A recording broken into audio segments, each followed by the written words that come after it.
Kami serahkan jiwa kami kepadamu. Kami tahu ya Tuhan, Kau sedang memikirkan kami. Kami tahu ya Tuhan, kami ada di pusat pikiran dan hati-Mu, Yesus. Terima kasih Tuhan, sampaikan sabda-Mu, celikan setiap mata rohani yang buta. Sembuhkanlah yang sakit, hamba berdoa. Selamatkan yang terhilang. Sembunyikan hamba-Mu di balik salib-Mu waktu firman dibagikan. Bapa, terima kasih, I love you. Dalam nama Yesus, haleluya, amin. Puji Tuhan. Saudara yang belum subscribe ke channel ini, segera lakukan. Firman yang hari ini dibagikan bukan satu-satunya, sebelumnya sudah banyak. Nanti ke depan juga Tuhan berkenan terus diadakan, jangan ketinggalan. Hari ini kita akan mempelajari suatu pesan sederhana, saya kasih judul Rencana Terindah Bagi Kita. Roma 8 ayat 28 sampai 31, mari kita buka. Sadarkah bahwa Tuhan itu memikirkan kita 24 jam seharinya kita? 7 hari seminggu, 365 hari setahun, pikirannya tertuju kepada Anda dan saya. Dan Tuhan itu nggak ada kejahatan di dalamnya. Kegelapan nggak bisa tahan. Tuhan itu terang. Jadi, kalau manusia bisa punya pikiran busuk sama sesamanya, minimal nggak tulus hati. Tuhan kita selalu tulus. Dialah Yesus. Dan dia selalu baik. Hanya karena ada penderitaan di dunia, kita seringkali curiga. Tapi sebenarnya, tidak pernah Tuhan itu rancangan yang demikian. Bukankah dunia menjadi seperti ini hari ini karena dosa Adam dan Hawa? Dan dosanya Anda dan saya. God is always good. Gak pernah loh, sama sekali dia itu ada pikiran gimana sama kita, itu gak ada. Apalagi kalau dia bisa devise an evil plan, atau bisa mendesain suatu rancangan jahat, itu gak mungkin Tuhan. Percaya itu dulu. Ini pengetahuan umum dalam firman. Ini pengenalan akan Allah yang sangat mendasar. Roma 8 ayat 28 bunyinya demikian. Kita tahu sekarang bahwa Allah turut bekerja dalam segala sesuatu untuk mendatangkan kebaikan bagi mereka yang mengasihi Dia, yaitu bagi mereka yang terpanggil sesuai dengan rencana Allah. Sebab semua orang yang dipilihnya dari semula, mereka juga ditentukannya dari semula untuk menjadi serupa dengan gambaran anaknya, supaya ia, anaknya itu menjadi yang sulung di antara banyak saudara. Dan mereka yang ditentukannya dari semula, mereka itu juga dipanggilnya. Dan mereka yang dipanggilnya, mereka itu juga dibenarkannya. Dan mereka yang dibenarkannya, mereka itu juga dimuliakannya. Sebab itu, apakah yang akan kita katakan tentang semuanya itu? Jika Allah di pihak kita, siapakah yang akan melawan kita? Katakan amin dulu. Rencana terindah bagi kita. Dimulai ayat 28 kita tahu. Makanya tadi saya berikan dulu pengetahuan. Kalau kita nggak lulus sekolah dasar, janganlah beranjak ke sekolah menengah. Pewahyuan Tuhan itu universitas yang indah. Tapi dasarnya jangan salah. Kalau kita dasarnya masih Adam dan Hawa, taruh rasa curiga, bertobatlah. Tuhan tuh nggak pernah sembunyikan sesuatu yang baik dari kita. Atau dia rancangan yang jahat. Adam dan Hawa curiga. Bahkan dosa pertama manusia itu curiga namanya. Kan setan menghasutnya. Tapi salah sendiri kenapa mau dengarkan. Setan itu kan seorang pendusta. He's the father of lies and the father of liars. Dialah bapak dusta dan bapak semua orang yang suka berbohong. Setan ngomong, kamu dibilang apa nggak boleh makan dari buah itu? Tuhan takut kali ya. Takut kalau kamu makan, kamu jadi sayangannya, kamu tahu segala sesuatu. Kalau Tuhan bilang jangan, pasti jelek untuk kita. Udah gitu aja. Saya itu simple kok iman saya. Iman saya nggak buta, karena saya sudah kenal Tuhan 30 tahun. Jadi saya sudah kenal gitu. Nggak perlu lagi Tuhan menjelaskan. Saya tahu. Anda tahu? Apakah Anda sudah tahu bahwa Tuhan itu baik? Dan bahwa Allah turut bekerja sama dalam segala perkara? Perkara yang nampaknya baik maupun perkara yang nampaknya tidak baik atau kurang baik, Tuhan bekerja sama untuk mendatangkan kebaikan bagi kita. Coba bayangkan betapa baiknya Dia. Kalau Dia mereka perkara baik untuk orang baik, ya Tuhan baik ya lumrah. Dia disebut Allah yang baik ya masuk akal. Tapi kalau Tuhan mengusahakan yang baik untuk orang yang gak baik seperti Anda dan saya, untuk orang-orang jahat seperti kita ini, orang berdosa, wah super baik. Bukan hanya merancangkan kebaikan.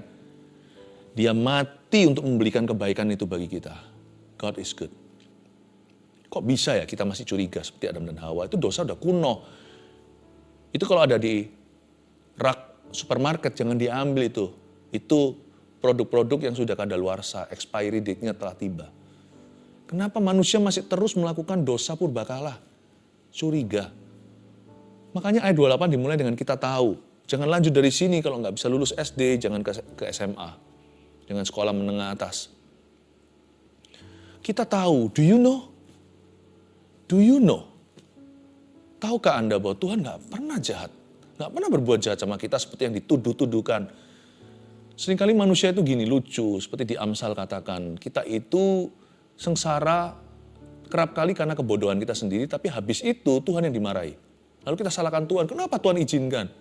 Wah, betapa ngawurnya kita. Kita yang salah, setelah manis Tuhan dapat getah.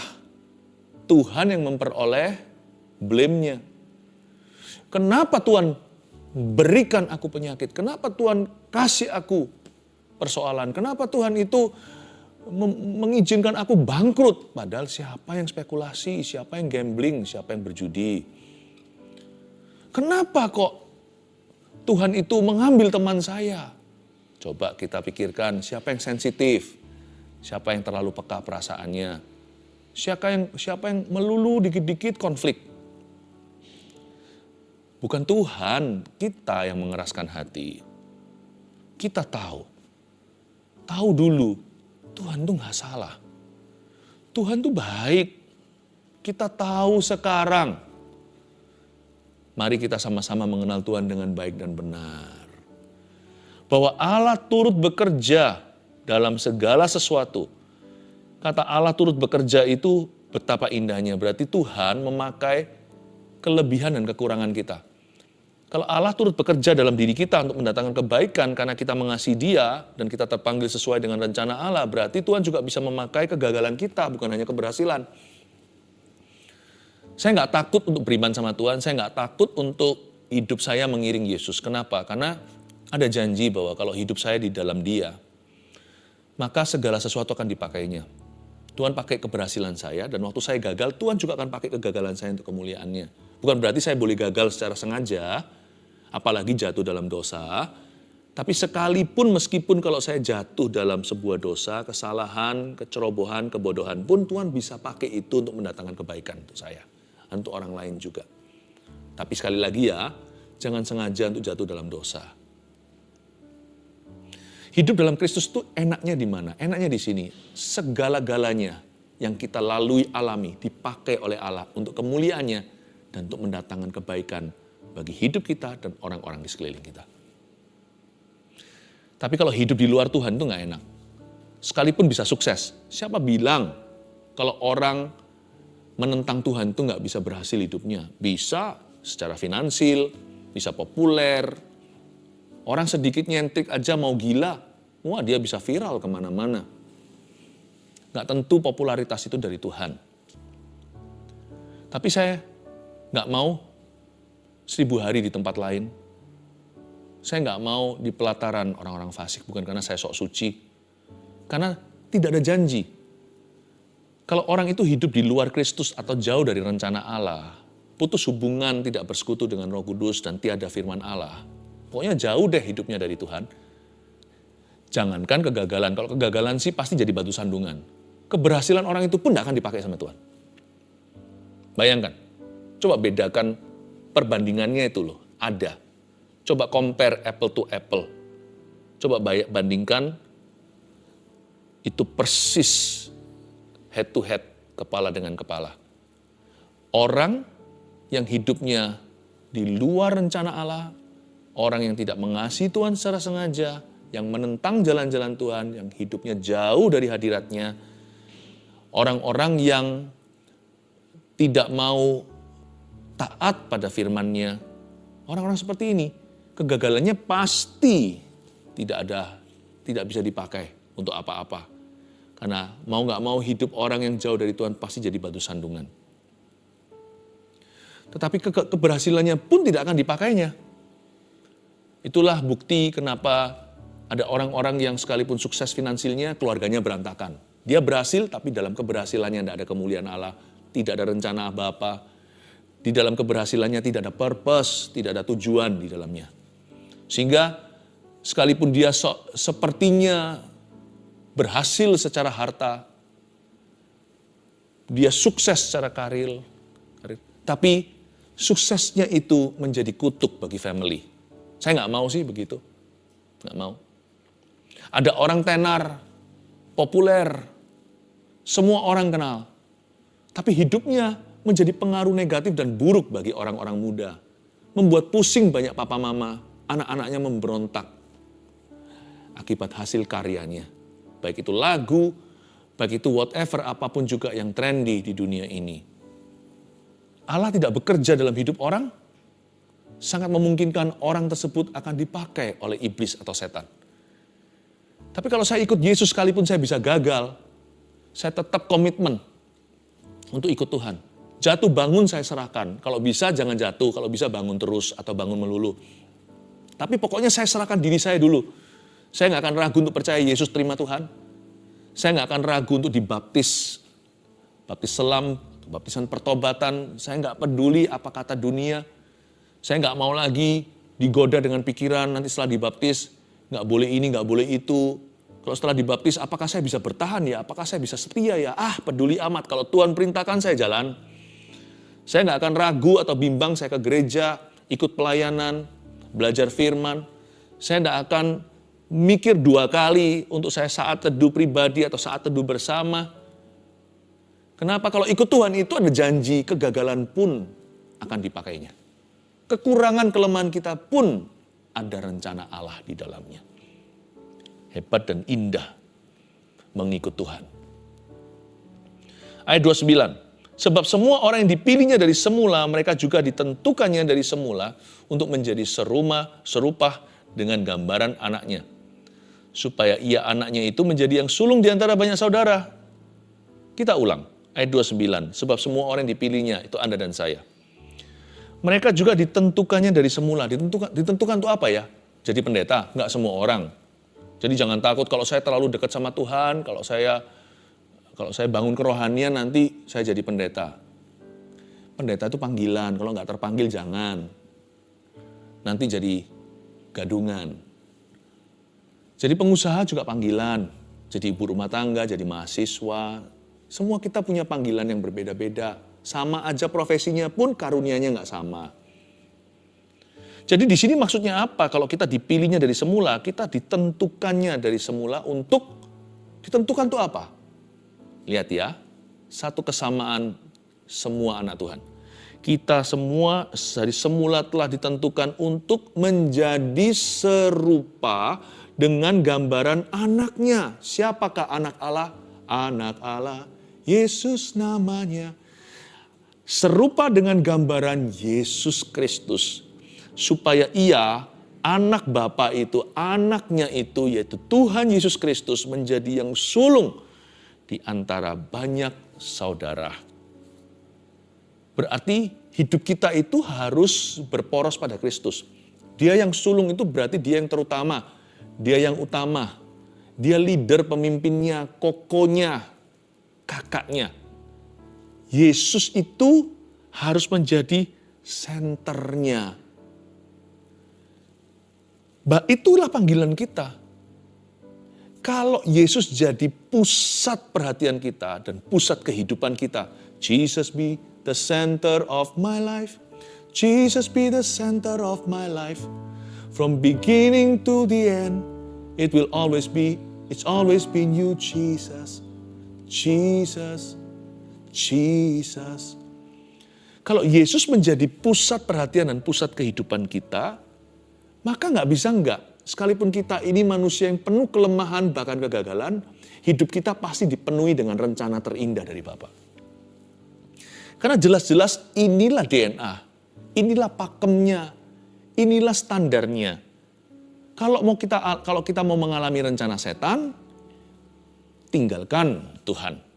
Tapi kalau kita mau mengalami rencana terindah dari Tuhan untuk kita, kalau kita mau mengalami rencana yang paling baik dari Bapa, kalau kita ingin menerima God's best plan for us, satu aja simple. Hidupmu berpusatkan pada Kristus. Semua berpusat pada firman. Semua dimulai dari sebuah tuntunan. Hidupku bukannya aku lagi, tapi Yesus dalamku. Bukan kehendakku lagi, terserah gua mau apa, tapi kehendakmu yang jadi. Kalau dulu sih cara begini saya sudah pasti marah dan balas dia.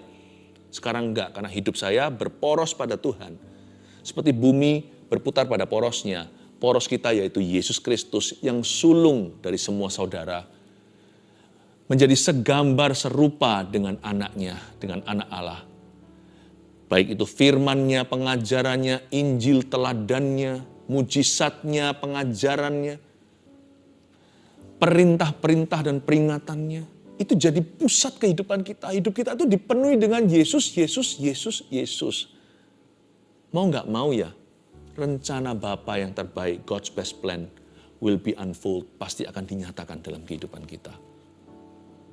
Rencana Bapa itu nggak perlu proposal. Rencana Bapa itu ada pada orang yang merapat pada Kristus Yesus. Jika hidup kita itu berpusat pada Kristus, rencana, mau nggak mau kita pasti hidup dalam rencana Tuhan. Udah nggak usah tanya lagi. Apakah aku ini sekarang dalam rencana Allah ya? Gampang. Apakah Anda berada dalam firman-Nya? Kalau kita berada dalam firman-Nya, kita hidup dalam tuntunannya. Sekalipun mungkin kita nggak melihat mujizat atau berkat, ketahuilah bahwa kita setiap waktu, setiap hari ini, kita hidup di dalam poros kehendak Allah.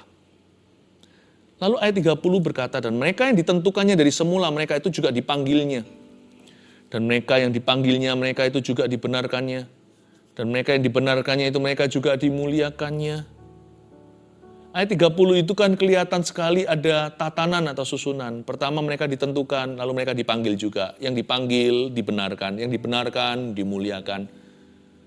Yang ditentukan, ya kamu ya dipanggil. Mereka meresponi, ku jawab ya, ku jawab ya Tuhan, dengar dia panggil nama saya. Setelah dipanggil dia mau dibenarkan sama Tuhan. Tuhan memberikan kepada dia kualifikasi. Dulunya nggak bisa, Tuhan berikan kepadanya kuasa. Dulunya tidak mampu, Tuhan mampukan dia. Tuhan tidak cari orang mampu, Tuhan cari orang mau. Ketika aku jawab ya, Tuhan memberi saya kesanggupan. Saya dibenarkan. Dulu saya salah, saya nggak layak. Sekarang saya dilayakkan untuk jadi anaknya. Saya dilayakkan jadi pelayan kerajaan Tuhan. Tuhan dibenarkan. Setelah dibenarkan, di-upgrade lagi sama Tuhan, dimuliakan. Setiap sub-sub dan fase-fase ini mengharuskan kita untuk mengutamakan Yesus. Makanya itu, kata-kata yang dipakai sini adalah kata-kata pasif semuanya. Ditentukan. Bukan menentukan, karena kita itu ditentukan. Dipanggilnya, dibenarkan, dimuliakan. Inilah tatanan kepemimpinan. Yesus pemimpin, kita yang dipimpin. Berarti dengan jelas kita di posisi hamba. Dia di kursi Tuhan. Tuhan Yesus memberi teladan. Sekalipun Tuhan itu nggak sok-sokan, engkau menyebut aku guru, engkau menyebut aku Tuhan. Tetapi lihat, aku membasuh kakimu. Yohanes 13. Yesus berkata, demikian pula seharusnya kamu saling membasuh kaki, satu dengan yang lainnya, mengikuti teladanku. Sebab aku lemah lembut dan rendah hati. Meskipun Yesus itu rendah hati, Yesus nggak bosi. Ya dia nggak ngebosi orang kanan kiri, main perintah-perintah. Tetapi kita harus tahu diri, sekalipun dia itu baik hati, ingatlah bahwa dia pemimpin kita itu yang dipimpin, dia Tuhan, kita hamba. Ini mengingatkan kita kalau kita mau alami God's best plan, rencana Allah, kita harus paham dan tahu diri, paham posisi. Yesus harus di tempat pertama. Kita di baris yang terakhir. Baru terjadi kehendak Bapa. Barulah rencana Allah dinyatakan. Barulah kelihatan campur tangan Tuhan. Baru ada yang namanya tuntunan. Tuntunan dari roh Tuhan. Kelihatan perkara-perkara ilahi. Nampak sekali perbuatan Allah tidak tersembunyi dalam kehidupan orang-orang yang mau dipimpin dituntunnya, dipanggil, dibenarkan, dimuliakannya. Bukan hanya Yesus berada di pusat kehidupan kita, view-nya orang Kristen, anak Tuhan itu, pemandangan yang kelihatan dari jendela hati mereka itu selalu Yesus. Mau dia tinggal di kamar 1301, atau di kamar 1789, atau mau di kamar ground floor di bawah sana, atau di top floor penthouse-nya, setiap anak Tuhan tuh view-nya itu ke tengah. Jesus Christ, our Lord, ketuhanan Yesus. Lalu kemudian harus mau dipimpinnya dalam setiap keputusan. Yesus harus selalu di tempat yang pertama. Dia nomor satu, dia yang sulung. Dia itu kakak sesepuh, dia itu juru selamat kita. Dia itu firman dan pencipta. Baru kemudian kita mengalami kepenuhan janji-janjinya. Sebenarnya untuk mengalami God's best plan itu gampang. Kita harus tahu aja lokasinya. Ada orang teriak-teriak sama sorga, aku ingin alami janjimu. Aku mau mengalami penggenapannya. Aku mau mengalami kuat kuasamu, kuasa kebangkitanmu. Aku mau melihat tuntunan dan pembelaan Tuhan, penyertaan itu. Mana penyertaan itu? Salah lokasi, my brother. Kalau Yesus di tempat terakhir, dia nggak bisa menuntunmu. Makanya kita mengalami berbagai macam perkara-perkara yang tidak Tuhan rancangkan di hidup kita. Saya nggak berkata bahwa kalau kita hidup dalam rencana Bapa itu kita nggak punya masalah. Di hidup ini penuh penderitaan, termasuk anak-anak Tuhan. Tetapi dalam penderitaan anak-anak Tuhan pun ada maksud ilahi, ada tujuan, ada penyertaan, ada kemenangan, ada penghiburan. Tapi penderitaan orang fasik meremukkan mereka. Mereka tidak punya pegangan. Bagaimana Yesus bisa menuntun kita? Kalau kita taruh di tempat terakhir, apa-apa pokoknya tanya Yesus terakhir. Segala sesuatu tanya dulu. Apa yang ku mau, terserah aku, bukan kehendakmu yang jadi, tapi kehendakku yang harus terjadi. Mana bisa kita ngalami rencana Bapa? Karena kita jalan di rencana sendiri, jangan-jangan nanti jatuh ke rencana setan. Makanya kita nggak pernah ngalami kemenangan, kekalahan demi kekalahan. Moralitas kita ambruk, keluarga hubungan hancur, bisnis juga mau sukses kayak mau apa, semua jadi kutuk. Belum lagi yang termasuk bisnis kita jalan nggak ada penyertaan nubruk. Pelayanan juga tidak ngalami apa-apa. Saya tidak berkata bahwa pelayanan bisa diukur hanya dengan buah yang kelihatan. Sebab di kitab Habakuk dikatakan sekalipun pohon ara tidak berbuah, pohon anggur tidak ada buahnya, pohon ara tidak berbunga. Tetapi kalau orang itu pelayanannya dituntun sama Kristus, sekalipun belum melihat hasil langsung, orang itu akan mengalami sebuah pewahyuan indah di dalam dirinya. Tidak ada orang bisa menyangkali kehidupannya berubah. Dan kelihatan sekali jadi saksi. Sekalipun belum ada hasil yang nampak dari pelayanannya. Mungkin nabur belum nuai apa-apa. Tapi orang itu gak akan jadi batu sandungan, dia akan jadi teladan. Tapi lihat, kalau hidup tidak dituntun Kristus, apa yang terjadi? Senggol kiri, senggol kanan. Kiri kanan bukan kulihat ada pohon cemara, kiri kanan ada luka batin semua. Belum lagi termasuk jikalau sudah waktunya menuai. Karena kita tidak disertai oleh Tuhan. Apapun yang kita kerjakan gagal seperti bangsa Israel perjanjian lama, pergi perang, bahkan bawa tabut perjanjian pernah sekali diculik tuh tabut. Mereka pergi dan bandel aja padahal Tuhan sudah bilang jangan, Tuhan tidak berkenan, sikat dan mereka dihajar, mereka gagal, serangan mereka ke selatan, matinya banyak. Belum lagi Tuhan tidak sertai perangmu. Tuhan tidak ada in your battlefield. Wah berat ya, mana bisa Tuhan beri kemenangan? Kalau panglimanya bukan Kristus, Kristus disuruh jadi budak kita. Suruh jadi sinterklas. Pokoknya aku mau apa ya, kabulkan. Kalau kita mau menang, Yosua di depan. Kalau kita lihat anak-anakan, cerita di perjanjian lama setelah Musa ketika mereka rebut tanah perjanjian, Yosua di depan. Yosua itu adalah, nama itu sama artinya dengan nama Yesus. Meskipun ini orang yang beda ya, Yesus anak Allah, ini Yosua perjanjian lama. Tapi itu secara simbolis mengingatkan kita, kalau kita mau merebut apapun yang Tuhan katakan menjadi milik kita, Yesus di depan. Kehendaknya harus overrule mengalahkan kehendakmu. Taat itu enggak ada obatnya. Tidak ada pengganti untuk penundukan diri kepada firman-Nya. Lihat kisah para rasul terjadi mujizat. Kenapa? Paulus dituntun, Petrus dituntun. Siapa yang menuntun di depan? Roh Kudus. Kalau Tuhan bilang jangan, Paulus pun mau nabrak, nggak bisa. Pergi ke Asia Bitinia, dilarang sama roh Tuhan. Siapa di depan? Bukan sang rasul, tapi Tuhan. Hidup kita bukan hanya berpusat pada porosnya. Tapi setiap keputusan, Tuhan harus di depan. Berarti Tuhan harus di tempat yang pertama di hidupmu. Saya selalu berkata gini, Tuhan itu punya kata awal dan kata akhir alfa omega dalam hidup saya.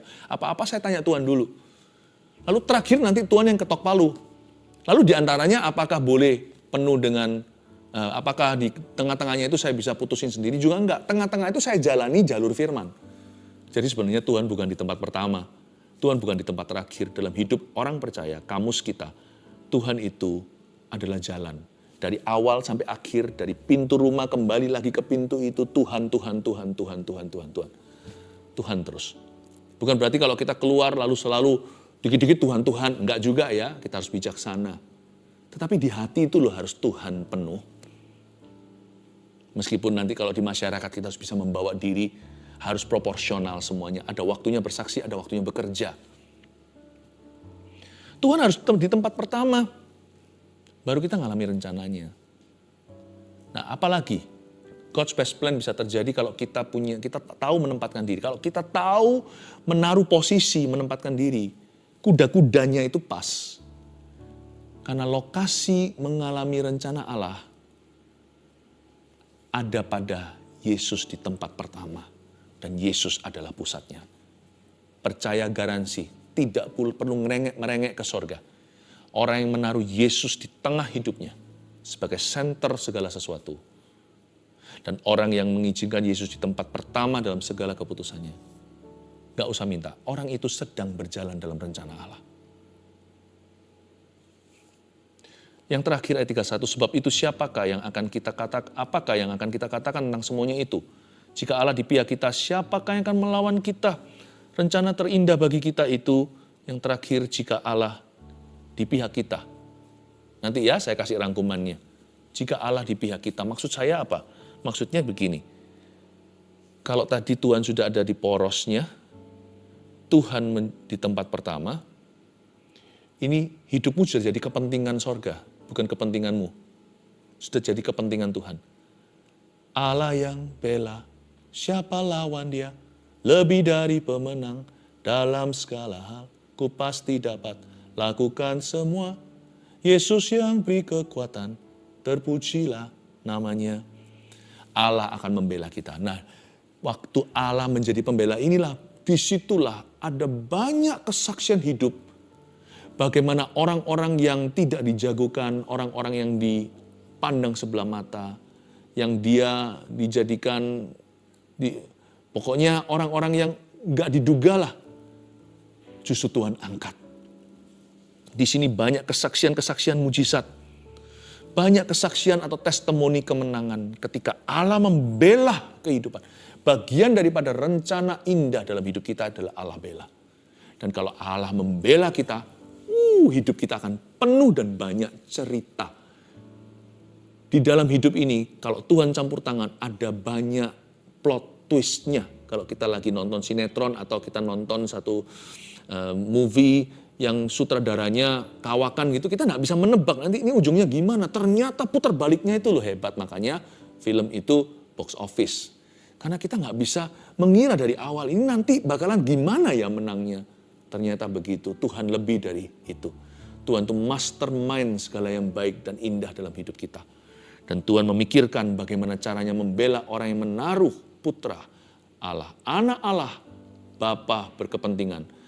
Ketika anak Allah ditaruh di tengah hidup seorang umatnya, menjadi tempat utama atau pertama, Bapa akan membela. Dan ketika Tuhan membela, banyak kesaksian yang tidak terduga plot twist-nya itu ada, kemenangan terjadi. Saya kasih 3 poin ini sebagai rangkuman. Rencana terindah bagi kita, 1, jika hidup berpusat pada Kristus. Tanya sekarang, kalau hati kita bisa saya gambarkan lingkaran, Yesus pasti ada di hatinya kita lah, pasti kalau anak Tuhan, pasti ada. Hanya cuman pertanyaannya, Yesus di mana? Yesus di pinggiran atau Yesus disudutkan? Roh Kudus di mana tuh? Di mana Tuhan Yesus? Pertanyaan saya sekarang, di singgasana, di hati kita itu pasti ada satu yang paling utama dan paling penting. Siapa yang duduk di tahta itu, di kursi itu? Dirimu, diriku? Kalau diri kita yang duduk di sana, saya yakin 100% kita tidak akan mengalami rencana terindah dalam hidup kita. Banyak hal terjadi itu di luar pengizinan Allah. Di luar terjadi itu di luar restunya Yesus. Segala yang terjadi di hidup kita itu questionable, bisa dipertanyakan. Apakah ini kehendak Tuhan? Tapi kalau Yesus yang duduk di kursi itu, bukan hanya ada di hatimu, tapi persis ada di tengah, di singgasana, duduk di tata. Segala sesuatu yang lain harus tunduk padanya. Termasuk dirimu. Manusia itu paling hebat menaruh dirinya sendiri di hati. Siapa yang ada di hati kita? Ya kita. No one I love more than me. I love me. Itulah manusia. Gak ada orang yang aku lebih cinta dari diriku sendiri. Kalau perlu, istri saya ceraikan atau suami saya ceraikan kalau dia berani-berani sama saya. Siapa yang paling penting di hidupmu? Siapakah VVIP-nya? Me? Aku? Nah itu bahaya. Orang yang begini gak akan ngalami rencana Allah. Malah bisa jatuh ke rencana setan. Gak akan ngalami rencana terindah. Bukan rencana Tuhan. Jika hidup kita berpusat pada Kristus, rencana terindah untuk kita. 2, jika Tuhan di tempat pertama. Kalau sempat Tuhan nggak di tempat ke-1, nggak apa-apa, balik lagi ke situ. Tuhan di tempat pertama lagi, sekalipun masih ada jalan pemulihan, misalnya kita sudah sempat melakukan kesalahan. Kan nggak segampang tabrak lari, bye-bye kalau itu melibatkan orang. Kalau Anda mau masuk ke rencana Allah lagi, atau rencana terindah, gampang, saya kasih jalan. Taruh Yesus lagi di tempat pertama. Sekalipun Anda sempat salah, kali ini menderita hukuman, nggak apa-apa. Taruh Yesus di tempat ke-1 lagi. Tanya begini, dalam situasi ini, kira-kira apa yang Tuhan kehendaki saya lakukan ya? Atau saya katakan, atau tidak saya lakukan, tidak saya katakan. Bisa juga kita berpikir dalam situasi seperti ini, kira-kira Yesus akan melakukan apa ya? Yesus di tempat pertama. Consider him, pertimbangkan. Sekalipun kita sudah sempat jatuh pun, kalau kita kembali taruh Yesus di tempat nomor 1, kita balik loh ke rencana terindah. Meskipun jalannya agak sedikit, rutenya diatur ulang atau reroute. Karena tadi kita salah jalan kan? Berarti kita harus lewati gang itu dulu, jalan besar, balik lagi ke sana, lalu ke sebelah barat. Seperti tadi, secara orisinil destinasi. Mungkin kita perlu muter dulu dikit, tapi ketika kita taruh Yesus di tempat pertama lagi setelah kita membuat kesalahan, maka hidup kita kembali ke tuntunan. Tunggu sebentar, sabar. Tanggung konsekuensinya jika diperlukan. Tuhan memberi ketabahan. Nanti pasti akan balik lagi ke tempat semula untuk pergi ke destinasi tujuan awal. Rencana Tuhan itu selalu karena Tuhan bisa pulihkan. Allah bekerja sama mendatangkan kebaikan. 3, jika Allah di pihak kita. Rencana terindah terjadi karena waktu Allah memihak kepada seseorang, siapakah musuhnya? Rencana terindah terjadi karena banyak cerita mulia, banyak plot twist-nya, dan semua kejadian itu Allah bekerja sama untuk memberikan kemenangan kepada orang-orang yang dikasihinya. Haleluya. Mari kita masuk ke hadirat Tuhan lebih dalam lagi, sujud di kakinya, taruh Tuhan di singgasana hati kita. Terima rencana Tuhan yang terindah. Saya ingin kita berdoa seperti setiap kali saat teduh untuk setiap permohonan doa lewat live chat dan juga komentar-komentar di sosial media. Ulurkan tanganmu ke depan, seolah kita sekarang berjabat tangan. Inilah komunikasi dengan iman, inilah titik percaya kita bersama. Ini kontak iman. Mari kita menghadap Tuhan. Hamba berdoa di dalam nama Yesus Tuhan. Setiap orang yang ragu dan bimbang Kau kuatkan. Setiap kami yang sudah mulai bergeser dan erosi rohani mulai jauh dari Tuhan atau perlahan-lahan menjauh dari hadirat Tuhan, bawa kembali. Setiap hati yang suam-suam kuku dan tawar, aku berdoa di situ Kau airi dengan Roh Kudus dan lawat mereka. Terjadi lawatan Tuhan sekarang, aku lihat dengan iman, percaya dengan segenap hati, Tuhan sedang melawat umatnya.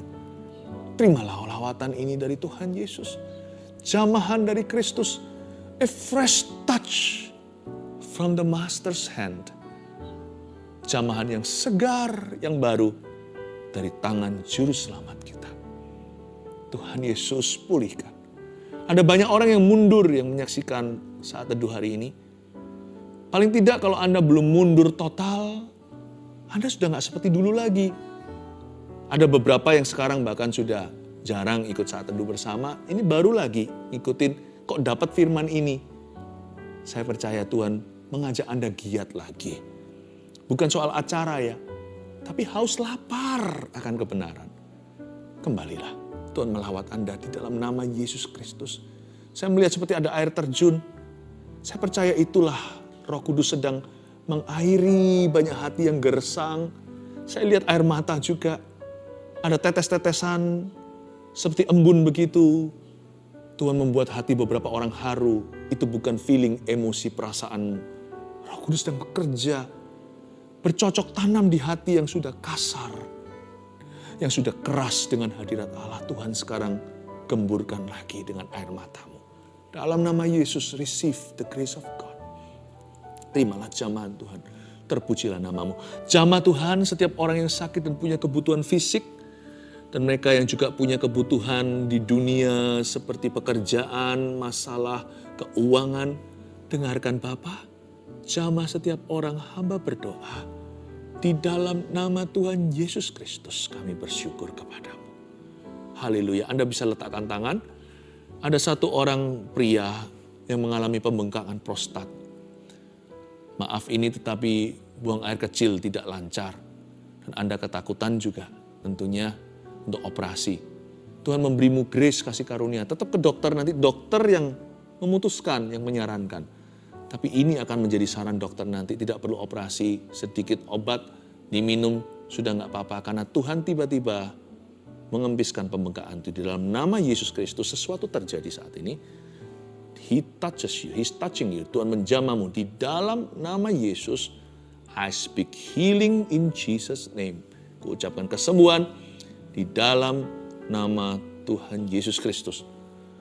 Parkinson aku tengking di dalam nama Yesus. Parkinson dalam nama Yesus. Dan Tuhan juga sembuhkan seseorang dari artritis. Ini bukan sekedar tulangnya encok-encok, tapi memang sudah positif artritis. Dan Tuhan Yesus menjamahmu saat ini, kondisi itu pergi, dibatalkan, dan melayang tidak dan hilang. Di dalam nama Yesus, bahkan segala gejalanya pun turut tercabut. Tubuh Anda mulai hari ini akan segar karena Tuhan memberimu kekuatan. Dalam nama Yesus Kristus. Haleluya. Amin. Mari kita mengangkat tangan kita, terima berkat dari Allah Bapa, kasih karunia dari Tuhan Yesus, pengurapan dari Allah Roh Kudus, menyertai setiap kita, keluarga saat teduh tercinta, dari sekarang sampai selama-lamanya. Terimalah berkat terindah, terimalah rencana Tuhan terindah bagi setiap kita. Dalam nama Yesus, amin.